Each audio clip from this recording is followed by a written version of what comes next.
The Streisand effect in action.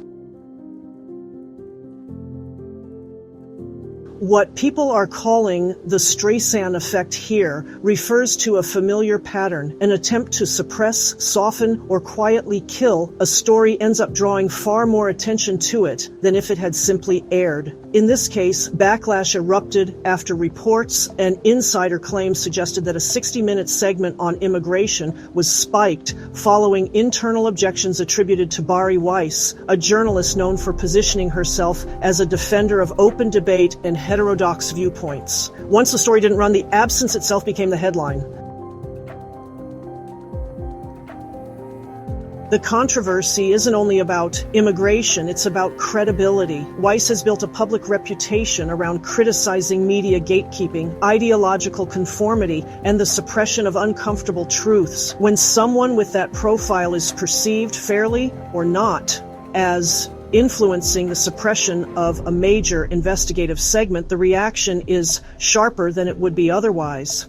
Critics argue the issue is not whether the story was flawed, but whether it was denied sunlight altogether, contradicting the very principles Weiss often champions.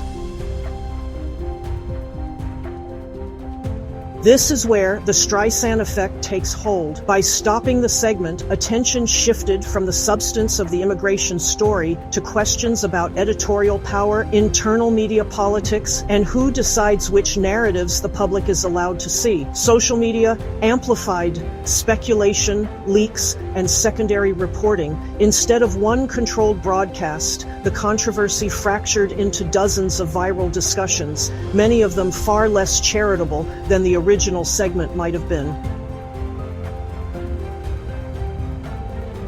The broader warning is about institutional trust. Legacy media already faces skepticism over immigration coverage, especially perceptions of selective framing or omission. When a high-profile story is pulled under opaque circumstances, it reinforces suspicions that editorial judgment is shaped by ideology, reputation management, or internal pressure rather than public interest. Even if the decision was defensible on journalistic grounds, the lack of transparency fuels backlash. The likely outcome is not silence, but escalation. More leaks, more adversarial reporting, and deeper scrutiny of both the network and Weiss herself. Ironically, the attempt to avoid controversy may ensure the immigration story resurfaces in less controlled, more polarizing forms. That is the core lesson of the Streisand effect. In an era of distrust and decentralized media, suppression rarely protects credibility. It often accelerates its erosion.